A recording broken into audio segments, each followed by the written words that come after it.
أعوذ بالله من الشيطان الرجيم بسم الله الرحمن الرحيم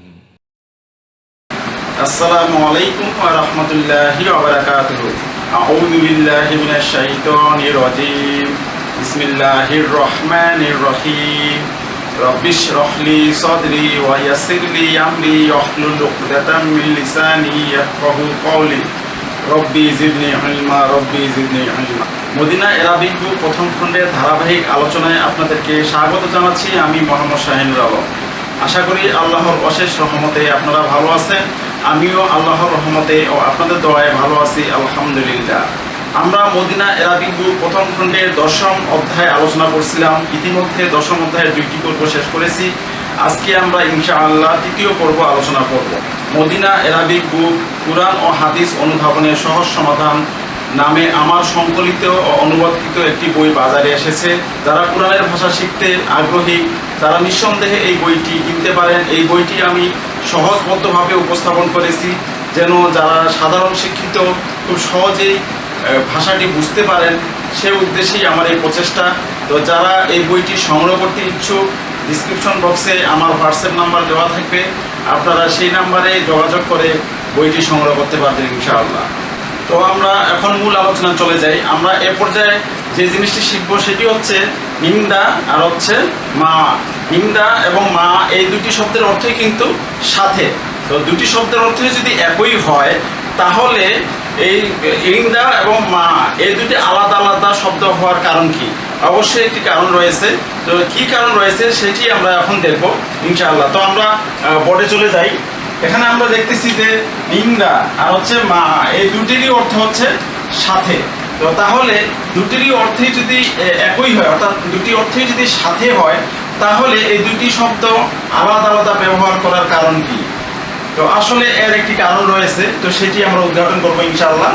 তো আমি প্রথম উদাহরণটি দিয়েছি, সেটি হচ্ছে আল মুদাররিসু ইনদাল মুদিরি, অর্থাৎ শিক্ষক প্রধান শিক্ষকের সাথে রয়েছে।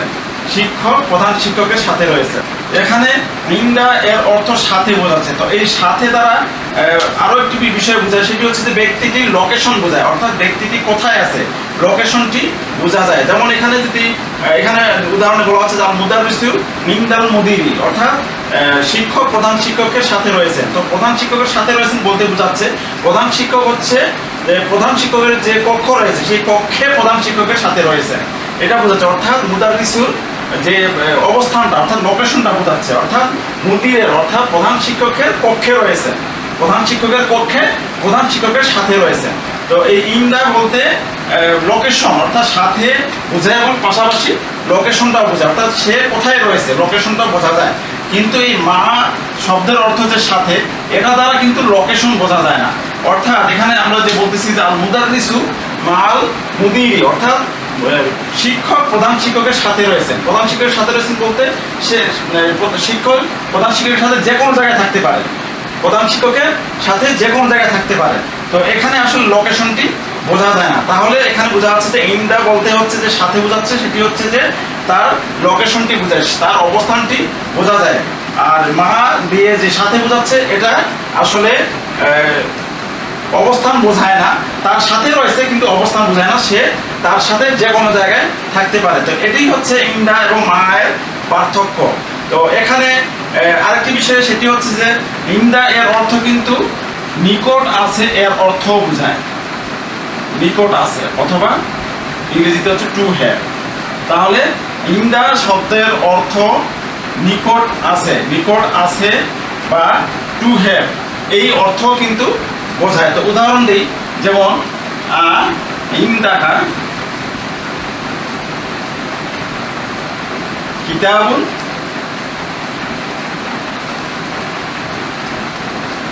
ইন্দাকা কিতাবুন, তোমার নিকট কি একটি বই আছে, তোমার নিকট কি বই আছে। তো এখানে আমরা দেখতেছি যে এখানে ইন্দা বলতে নিকট আছে বোঝাচ্ছে, অর্থাৎ টু হ্যাভ, অর্থাৎ ইংরেজিতে বোঝাচ্ছে হ্যাভ ইউ এ বুক।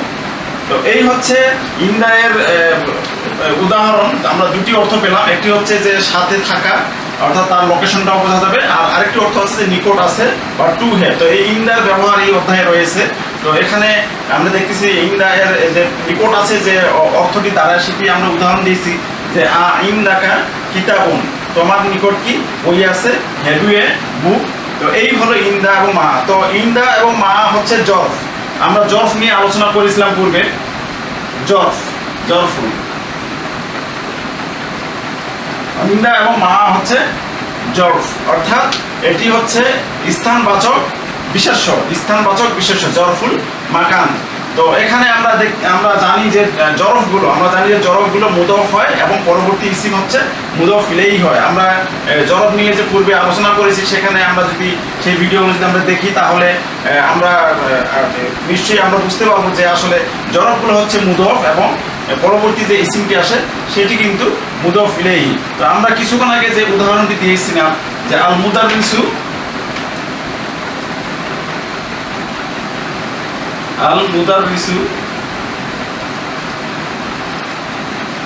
ইনদাল মুদিরি।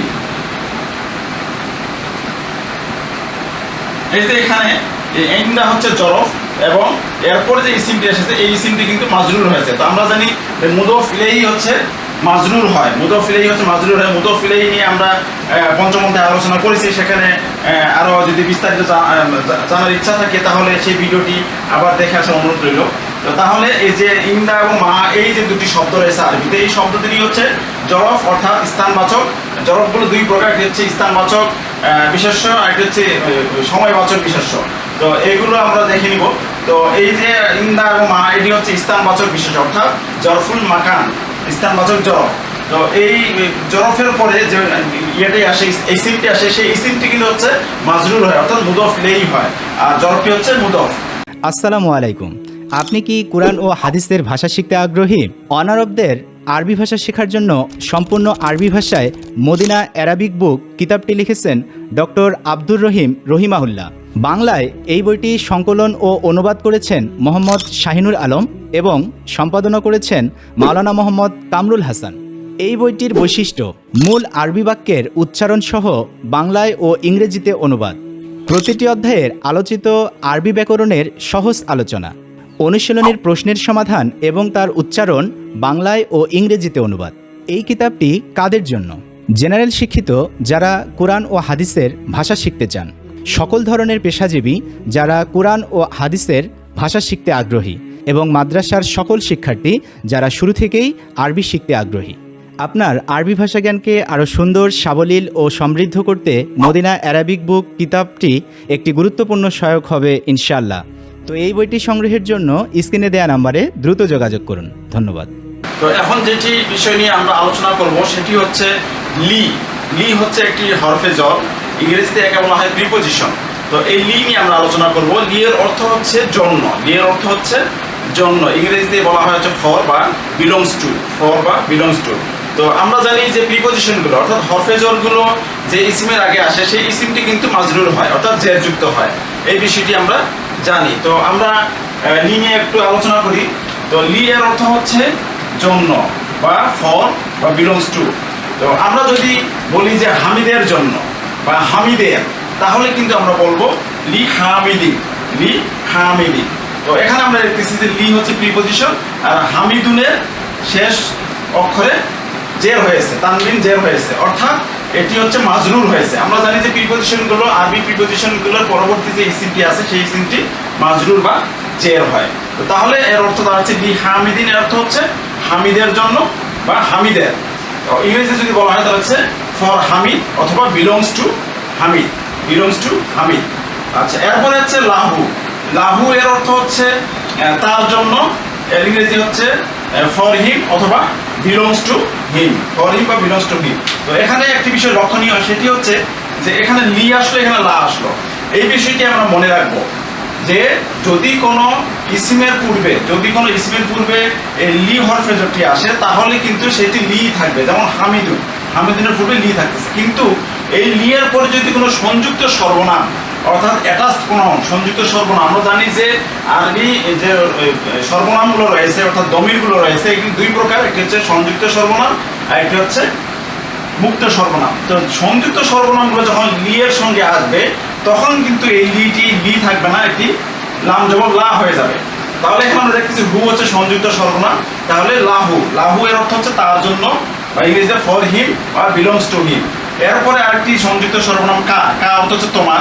তো এখানে আসতে লাকা মানে হচ্ছে তোমার জন্য, বা ফর ইউ বা বিলংস টু ইউ।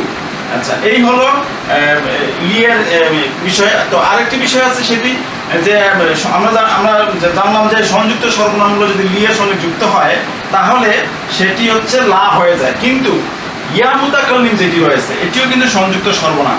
ইয়া মুতাকাল্লিম যদি যুক্ত হয়, অর্থাৎ আমার এই সর্বনামটি যদি যুক্ত হয় তাহলে কিন্তু লা থাকবে না, লি থাকবে। এটি আমরা মনে রাখবো, লি থাকবে। তো এর অর্থ হচ্ছে আমার জন্য বা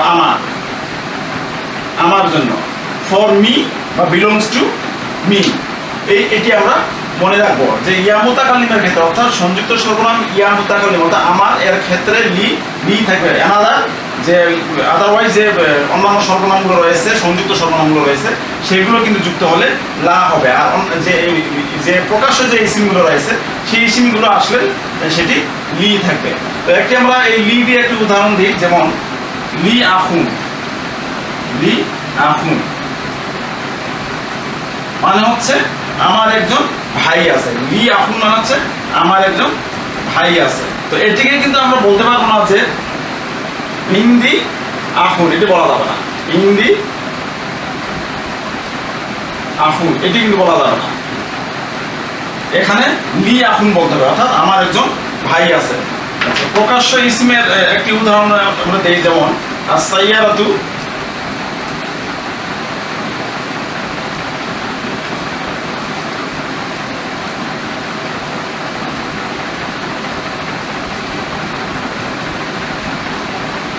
as-sayyaratu লি হামিদিন, অর্থাৎ গাড়িটি হামিদের, অর্থাৎ গাড়িটি হামিদের জন্য, গাড়িটি হামিদের বা গাড়িটি হামিদের জন্য। তো ইংরেজি যদি আমরা বলি the car belongs to Hamid, the car belongs to Hamid. তো এই হলো উদাহরণ যে as-sayyaratu লি হামিদিন। তো এই লিয়ের আরও ব্যবহার রয়েছে, এই ব্যবহারগুলো আমরা এই অধ্যায়েই দেখব যে এর লিয়ের কী ব্যবহার রয়েছে এবং কীভাবে এগুলো বাক্যে ব্যবহৃত হচ্ছে, সেইগুলো আমরা যখন আমরা মূল অধ্যায়ে চলে যাব সেই মূল অধ্যায়ে আমরা ইনশাআল্লাহ এগুলো দেখব। এখন যে বিষয়টি নিয়ে আমরা আলোচনা করব সেটি হচ্ছে আরবি ক্রিয়া বা ফেইল। তো এই ফেইলগুলো 14টি সিগা রয়েছে, এই ফেইলগুলো 14টি সিগা বা রূপ রয়েছে। অর্থাৎ আমরা জানি যে ফেইল হচ্ছে 3 প্রকার, আল ফেইলুল মাদি, আল ফেইলুল মুদারি এবং আল ফেইলুল আমর। তো এই ফেইলগুলোর প্রতিটারই 14টি করে সিগা বা 14টা করে রূপ রয়েছে। তো আল ফেইলুল মাদি যে 14টি সিগা, এই 14টি সিগা আমরা লিঙ্গ বচন এবং পুরুষ ভেদে আমরা ইতিমধ্যে চতুর্থ অধ্যায়ে আলোচনা করেছি। তো সেখানে সেই সিগাগুলোকে মুখস্থ করার কথা বলা হয়েছিল। যদি আপনারা সেগুলো মুখস্থ না করে থাকেন, আমার অনুরোধ থাকবে সেই ভিডিওটি আবার দেখে সেগুলো মুখস্থ করার জন্য আমার অনুরোধ রইল। তো এখানে আমরা যে 14টি সিগার মধ্যে যে 2টি সিগা নিয়ে আলোচনা করব সেটি হচ্ছে ফাআলতা আর এটি হচ্ছে ফাআলতু। এই 2টি সিগা নিয়ে আমরা আজকে আলোচনা করব। ইতিমধ্যে আমরা ফাআলা নিয়ে আলোচনা করেছি। তো ফাআলা হচ্ছে ওয়াহেদ মুজাক্কার গায়েবের সিগা। তো আমরা এই যে ওয়াহেদ মুজাক্কার গায়েব কি জিনিস, এগুলো আমরা ইতিমধ্যে চতুর্থতে আলোচনা করেছি। তো এগুলো আর এখানে বিস্তারিত আলোচনা করছি না। ওয়াহেদ মুজাক্কার গায়েব হচ্ছে যে নাম পুরুষ এক বচন পুরুষবাচক সিগা, এক নাম পুরুষ এক বচন পুরুষবাচকের রূপ। তো এটি হচ্ছে ফাআলা, এটা ইতিমধ্যে আমরা আলোচনা করেছি।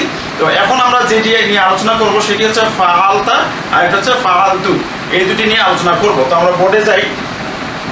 আমরা আলোচনা করেছিলাম ইতিমধ্যে ফাআলা, এটি হচ্ছে ওয়াহেদ মুজাক্কার গায়েবের সিগা। ওয়াহেদ মুজাক্কার গায়েব, ওয়াহেদ মানে হচ্ছে এক বচন, মুজাক্কার মানে হচ্ছে পুরুষবাচক এবং গায়েব মানে হচ্ছে নাম পুরুষ। তো এটার সিগা হচ্ছে ফাআলা। তো এটি হচ্ছে গঠন, এটি হচ্ছে সিগার গঠন। তো এখানে আমরা এর আগে আলোচনা করেছিলাম যে ফাআলা, এখানে আমরা একটি ভার্ব নিয়েছিলাম যে খরাজা, এর অর্থ হচ্ছে সে বেরিয়ে গেল। তো তাহলে 14টি সিগা আল ফেইলুল মাদি, অর্থাৎ 14টি সিগা আল ফেইলুল মাদি অর্থাৎ অতীতকালের 14টি সিগার মধ্যে প্রথম সিগা হচ্ছে ফাআলা। প্রথম সিগা ফাআলা অর্থাৎ এটি ওয়াহেদ মুজাক্কার গায়েবের সিগা, অর্থাৎ এক বচন পুরুষবাচক এবং নাম পুরুষের সিগা। তো এই যে গঠন, ফাআলা গঠনের উপর ভিত্তি করে যে ক্রিয়াটি আমরা এখানে উদাহরণ দিয়েছি সেটি হচ্ছে খরজা। খরজা মানে হচ্ছে সে বেরিয়ে গেল, খরজা মানে সে বেরিয়ে গেল। তো আজকে আমরা যেটি নিয়ে আলোচনা করব, তো এটি হচ্ছে দমির, যদি আমি ধরি তাহলে হচ্ছে এটি হুয়া দমিরের সিগা, এটি হচ্ছে হুয়া দমিরের সিগা। তো এখন আজকে আমরা যেটি নিয়ে আলোচনা করব সেটি হচ্ছে আনতা দমিরের সিগা, আনতা। তো আনতা দমিরটা কোথায় ছিল? এটি হচ্ছে ওয়াহেদ মুজাক্কার হাদির সিগা, ওয়াহেদ মুজাক্কার হাদিরের সিগা। হ্যাঁ, অর্থাৎ এক বচন পুরুষবাচক এবং মধ্যম পুরুষ, এক বচন পুরুষবাচক মধ্যম পুরুষের সিগা হচ্ছে ফাআলতা, ফাআলতা। এটি আমরা মনে রাখবো, ফাআলতা। তো আমরা যদি এই ফাআলতা গঠনের একটি উদাহরণ দিই সেটি হচ্ছে খরস্তা, খরস্তা।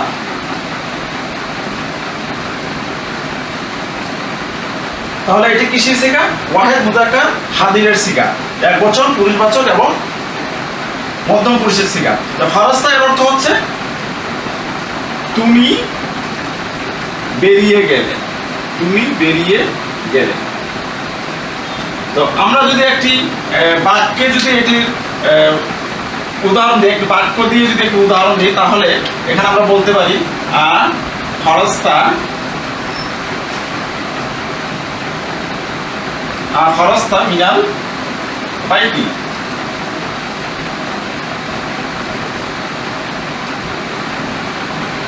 তুমি কি ঘর হতে বেরিয়ে গেলে, তুমি কি ঘর হতে বেরিয়ে গেলে।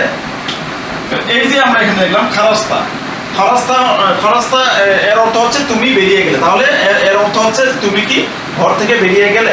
তো আরেকটি সিগা আমরা শিখবো সেটি হচ্ছে ফাআলতু, ফাআলতু সিগা।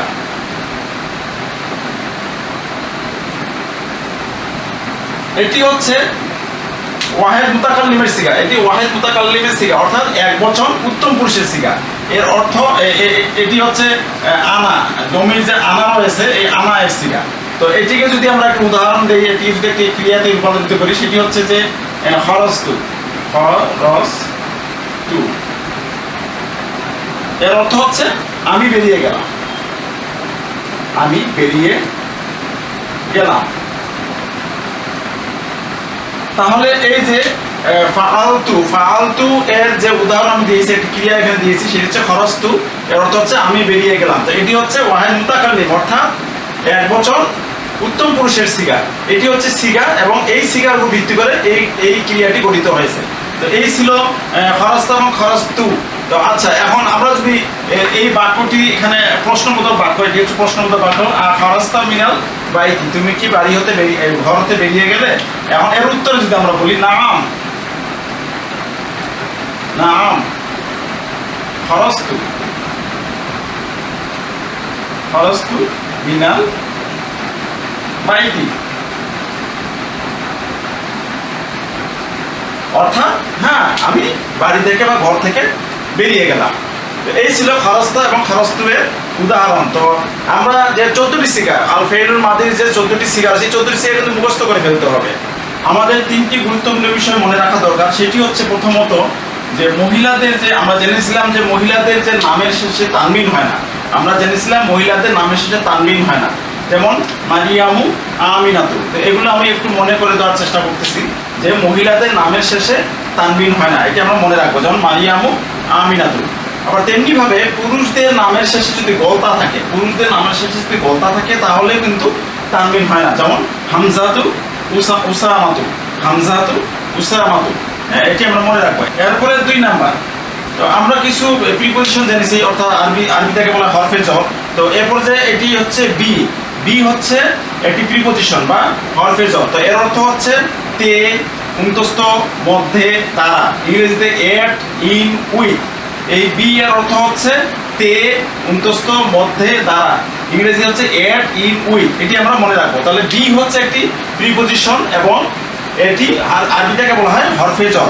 এবং স্বাভাবিকভাবে আমরা জানি যে হরফে জরের পরে যদি কোনো ইসিম আসে তাহলে সেটি মাজরুর হবে, অর্থাৎ জের হবে। ঠিক এটাও আমি এখানে উদাহরণ দিয়েছি বিল মাদ্রাসাতি, এখানে যে বি আছে এই বিটি কিন্তু হরফে জর বা প্রিপোজিশন।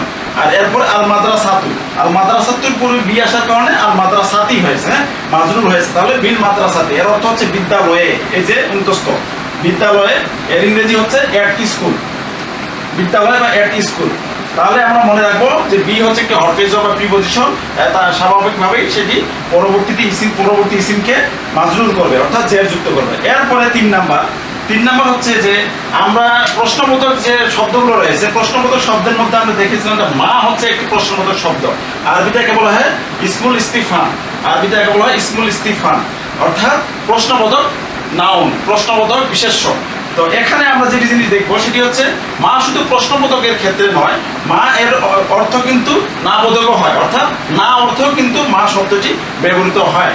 তো মা এর অর্থ হচ্ছে না। তো এখানে আমরা যদি বলি মা ইনদি কিতাবুন, অর্থাৎ আমার নিকট কোনো বই নেই, আমার নিকট কোনো বই নেই, এর অর্থ হচ্ছে আমার নিকট কোনো বই নেই। তাহলে এখানে যে মা শব্দটি এসেছে, এই মা শব্দটি কিন্তু না অর্থে ব্যবহৃত হয়েছে, অর্থাৎ একটি বাক্যকে না বোধক করার জন্য এই মাটি এসেছে। আবার আমরা পূর্বে জেনেছিলাম যে মা হচ্ছে একটি ইসমুল ইস্তিফহাম, অর্থাৎ প্রশ্নবোধক বিশেষ্য। সেখানে কিন্তু মায়ের অর্থ আমরা কি জেনেছিলাম, সেখানে মায়ের অর্থ হচ্ছে কি। যেমন আমি একটু উদাহরণ দিই, মাসমুকা, তোমার নাম কি, তোমার নাম কি। তো এখানে বাংলা হচ্ছে কয় রসিকের কি একটি রয়েছে, কয় দীর্ঘিকের কি একটি রয়েছে। তো এই দুটি নিয়ে আমরা পূর্বে আলোচনা করেছি, এখানে আর আলোচনা করছি না। তো এই মায়ের অর্থ হচ্ছে এই কয়, দীর্ঘিকার হচ্ছে কি, এই মায়ের অর্থ ইসমুল ইস্তিফহাম যেটা। আর এই মা যেটি আমরা নেগেটিভ অর্থে ব্যবহৃত করি সেটি হচ্ছে, এর অর্থ হচ্ছে না। তো এই ছিল আজকের তৃতীয় পর্বে, দশম অধ্যায় তৃতীয় পর্বে আলোচনা। ইনশাআল্লাহ আমরা পরবর্তীতে আবারও চতুর্থ পর্ব নিয়ে হাজির হব। এই ভিডিওটি দেখে যদি আপনারা একটু উপকৃত হন, তাহলে আমার অনুরোধ থাকবে এই ভিডিওটি আপনারা লাইক, কমেন্ট, শেয়ার দিবেন এবং আমার চ্যানেলটিকে সাবস্ক্রাইব করবেন। তো আবারও আপনাদের সাথে পরবর্তী পর্বে দেখা হবে ইনশাআল্লাহ। সে পর্যন্ত ভালো থাকবেন, সুস্থ থাকবেন। আসসালামু আলাইকুম ওয়া রাহমাতুল্লাহি ওয়া বারাকাতুহু।